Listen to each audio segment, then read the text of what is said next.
तो नमस्कार मेरे प्यारे मित्रों, एक बार फिर से आप सभी का स्वागत है आपके अपने YouTube चैनल प्रेम पाठशाला में। तो आज जो हमने क्वेश्चन उठाया है वो कॉम्प्लेक्स नंबर का क्वेश्चन है। थोड़ा सा अच्छा क्वेश्चन है, इसके अंदर इंटीग्रेशन भी इन्वॉल्व है थोड़ा सा। तो आइए, थोड़ा सा ग्राफ भी इन्वॉल्व है इसके अंदर, थोड़ा सा क्वेश्चन भी है, इससे थोड़ा सा अच्छा क्वेश्चन है। आइए स्टार्ट करते हैं। आप सभी को क्वेश्चन मिल जाएगा, डिस्क्रिप्शन बॉक्स में एक लिंक होगा, वहाँ से वो क्वेश्चन मिल जाएगा। मेरे सामने क्वेश्चन है, पढ़ता हूँ, ठीक है। तो क्वेश्चन हमें क्या कह रहा है, आपका क्वेश्चन कह रहा है कि if a complex number z equal to x plus iota Y.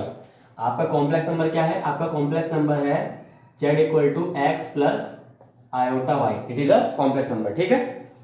उसका उसने क्या बोला है कि moves in Argand plane such that. अच्छा, आपका जो ये कॉम्प्लेक्स नंबर है ये अपने आर्गेंट प्लेन में, आपको पता है उसे आर्गेंट प्लेन बोलते हैं, ये अपने आर्गेंट प्लेन में इस तरीके से घूम रहा है कि सच दैट, उसने आपको कंडीशन दी है कि 1 ग्रेटर देन इक्वल टू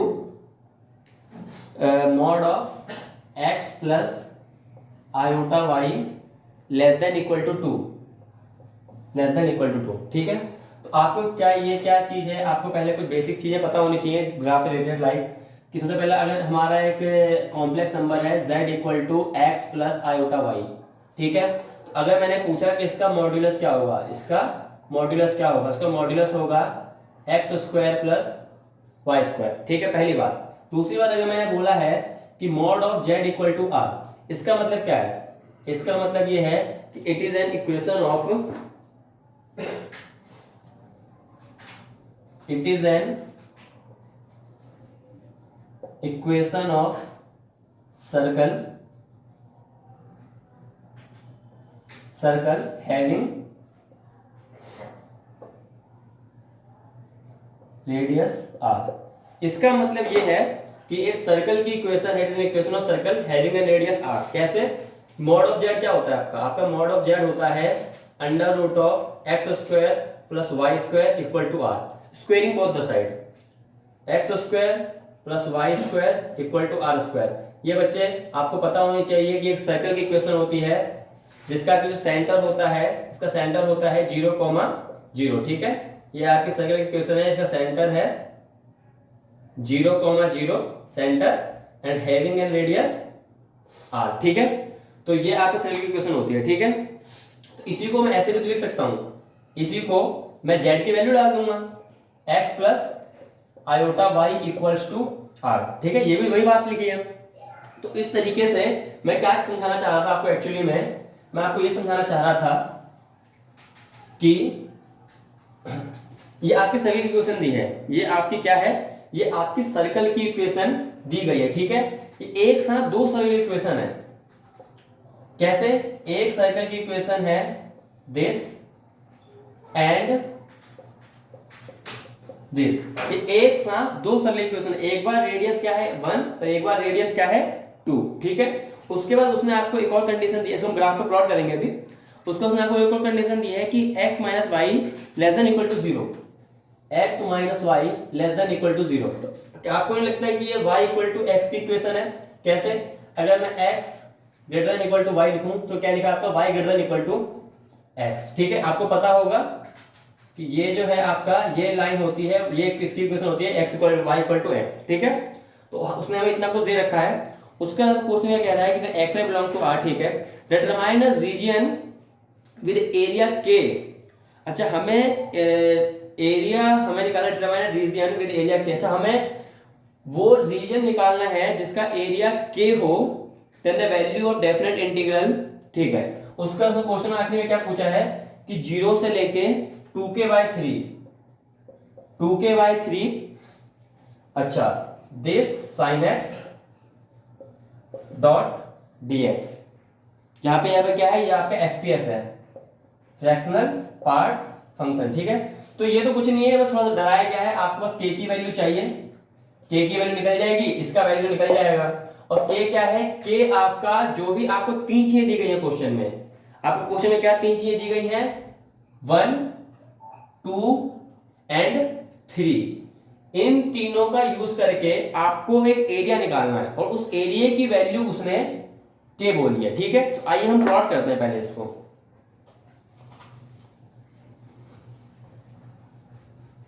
तो प्लॉट कैसे करेंगे हम इसको?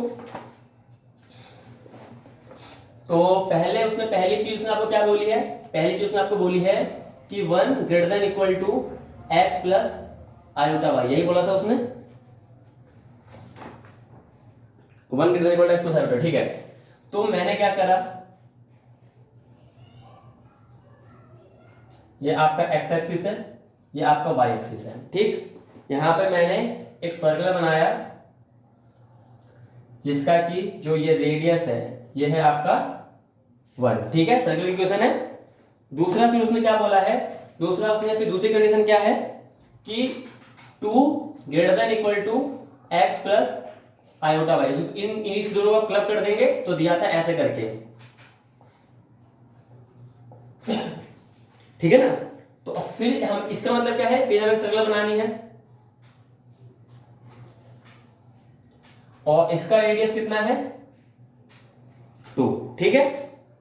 उसके बाद क्या है, उसको तीसरी चीज क्या दी थी उसने, अभी हम इसका देखेंगे कि इसका और इसका क्या मतलब है, अभी हम देखेंगे अभी। और उसके बाद उसने तीसरी चीज क्या दी थी कि y माइनस एक्स था, x माइनस वाई था, x माइनस वाई था, कि x minus y less than equal to 0। तो ये मैंने क्या बताया था, ये मैंने आपको बताया था कि आपकी लाइन की इक्वेशन है, किसकी इक्वेशन है, लाइन की इक्वेशन है y इक्वल टू एक्स, ठीक है। अब आइए अब इन तीनों को पता समझते हैं कि ग्रेटर देन लेस देन का क्या मतलब है। इसका मतलब ये है कि 1 greater than equal to z, तो जो आपका जेड है, जेड जो है आपका 1 से ऊपर है, कहने का मतलब बच्चे कि वो इसकी बात कर रहा है, वो किसकी बात कर रहा है,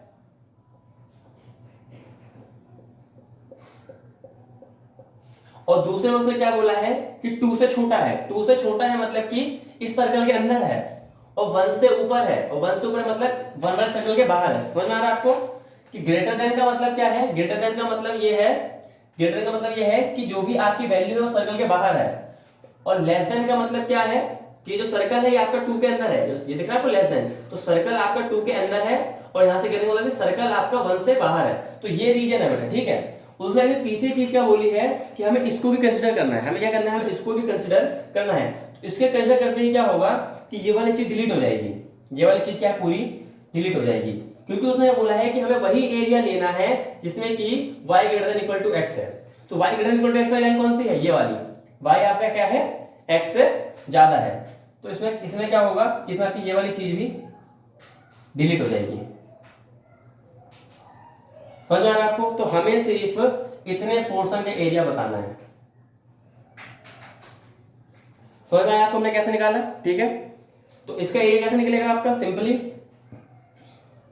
एरिया सर्कल क्या होता है पाई आर स्क्वायर, और इसका क्या होगा pi capital R square minus small r square, आधा कर दिया है हमने तो क्या हो जाएगा 2 हो जाएगा। ये आपका क्या है इट इज और के, ठीक है ना। तो के क्या होगा आपका, k equal to your pi capital है कितना था 2 का स्क्वायर माइनस 1 का स्क्वायर अपॉन में 2, तो क्या आ जाएगा 3 पाई ओवर 2। क्या हम के की वैल्यू निकाल चुके हैं, ठीक है, हम के की वैल्यू निकाल चुके हैं, कैसे निकाला आपने समझा, ठीक है।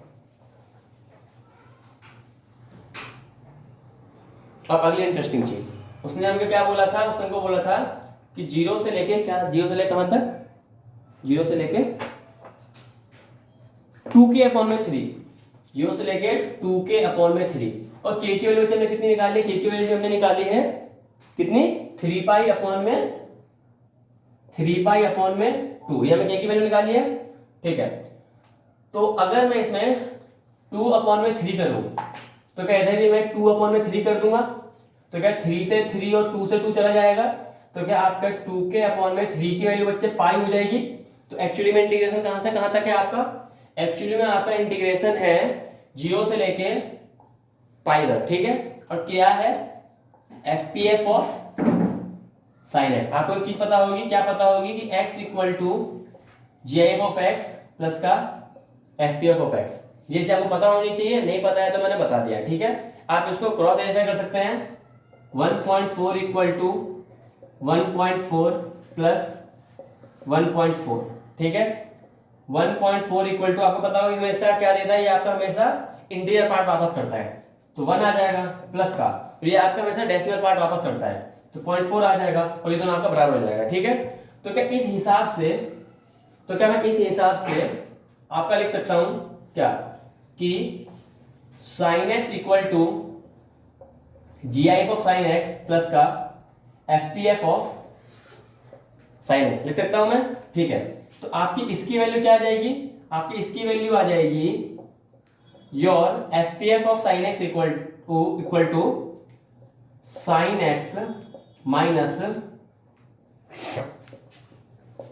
sin x लिख सकता हूं मैं। ठीक है, तो इसको हम डालते हैं, क्यों डालते हैं इसका वो रीजन पता चलेगा अभी।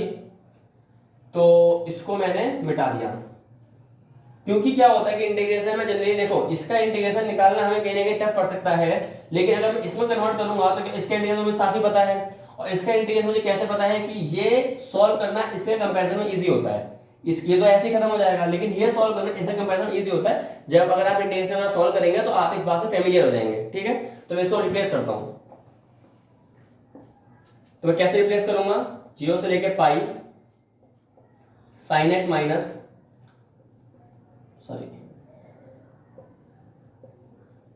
sin x dot dx। ठीक, तो पहले इसका करेंगे, ऐसा करेंगे तो क्या हो जाएगा माइनस cos x, 0 से लेके पाई और माइनस हटाऊंगा मैं, cos x कर दूंगा मैं, तो ये लिमिट बदल जाएगी, 0 से लेके पाई, 0 पे वैल्यू 1 माइनस पाई पे वैल्यू -1 इक्वल टू 2, तो इसकी वैल्यू तो आ गई। ठीक है, हमें इसकी वैल्यू निकालनी है।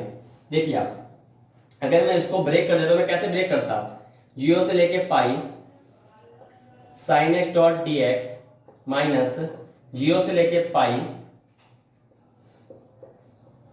sin x डॉट dx, मैं ये लिखता, तो इसकी वैल्यू तो हम इक्वल टू 2 निकाल चुके हैं, हमें इसकी वैल्यू निकालनी है। ठीक है, तो आइए इसकी वैल्यू देखो दो तरीके से हम निकाल के तुम्हें बताता हूं मैं। देखो आप क्या करोगे, आपको एरिया निकालना है 0 से लेके पाई में GIF of sin x। GIF के इंटीग्रेशन को सॉल्व करने का तरीका ये होता है कि जहां जहां भी अंदर वाले की इंटीजर वैल्यू आएगी वहां वहां पे हमको तोड़ देना है। तो आपको पता होगा कि 0 से लेके पाई बाय में बस पाई बाय 2 ही वो वैल्यू होती है जहां पे कि आपका sin पाई बाय 2 की वैल्यू कितनी होती है, 1 होती है, सिर्फ यही कंडीशन है। बाकी तो इससे छोटे में sin पाई बाय 2 से छोटे में वैल्यू कहां से कहां तक आएगी, बिटवीन 0 to 1 आएगी, और इससे ज्यादा में भी वैल्यू मतलब कि sin पाई बाय तक में, sin पाई बाय तक में कहां से आएगा 1 से लेके 0, इसकी वैल्यू यहां तक आएगी और इससे छोटे की वैल्यू यहां तक आएगी। समझ आ रहा है आपको। तो मैं कहां पे तोड़ूंगा इसको, मैं इसको तोड़ूंगा पाई बाय 2 पे। क्यों पाई बाय 2 पे तोड़ूंगा, क्योंकि पाई बाय 2 पे ही सिर्फ sin x की वैल्यू बनाती है, बाकी इससे नीचे में भी डेसिमल वैल्यू देगा और sin पाई बाय 2 में भी डेसिमल वैल्यू देगा। तो मैं तो कैसे तोड़ूंगा, 0 से लेके pi by 2 sin x dot dx plus pi by 2 से लेके पाई sin x डॉट dx। अब आपको ये बात बहुत अच्छे से पता होगी कि 0 से लेके पाई बाय 2 में sin x की वैल्यू कहां से कहां तक जाती है, बिटवीन 0 to 1। मैं अभी एग्जैक्ट पाई बाय 2 की बात नहीं कर रहा, वही ट्विस्ट है, देखेंगे अभी हम। और इसकी वैल्यू भी कहां से कहां तक आती है, 1 से लेके 0 तक, और इन दोनों ही केस में आपका GIF क्या वापस करेगा, 0। समझ में आ रहा है आपको। अब बात आएगी सर पाई बाय 2 पे क्या होगा, देखो आपको बहुत अच्छे से पता होगा, अब हम ग्राफ से देखेंगे। अब हम आपको बहुत अच्छे से एक चीज पता होगी कि इंटीग्रेशन का मतलब होता है area under the curve. Integration का मतलब क्या होता है, एरिया अंडर द कर्व। तो अगर मैं ग्राफ बनाता हूं, ठीक है, आपको पता है कि ग्राफ कैसे बनेगा, ऐसे बनेगा, पाई बाय 2 0 पाई 1। ठीक, तो आपको क्या चीज पता होनी चाहिए कि अगर मुझे सिंपल पूछा जाता तो सिंपल क्या होता है कि आपका एरिया अंडर द कर्व हो जाता, लेकिन इसने इसके ऊपर GIF लगा दिया है।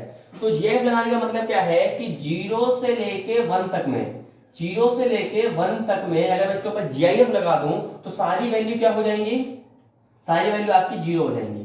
ठीक, और अगर मैं यहां से लेके यहां तक में आपकी फिर वैल्यू 1 से लेके 0 तक है, अगर मैं इस पूरे के ऊपर GIF लगा दूं तो फिर आपकी वैल्यू 0 हो जाएगी। ठीक, सिर्फ पाई बाय 2 ही वो वैल्यू है जहां पे कि इसकी वैल्यू 1 होगी। तो एक बात समझो आप, ये किसका ग्राफ है? अगर मैं इन सबको मिटा दूं तो ये किसका ग्राफ है? ये आपका ग्राफ है sin x का। और अगर मैं ग्राफ बनाऊं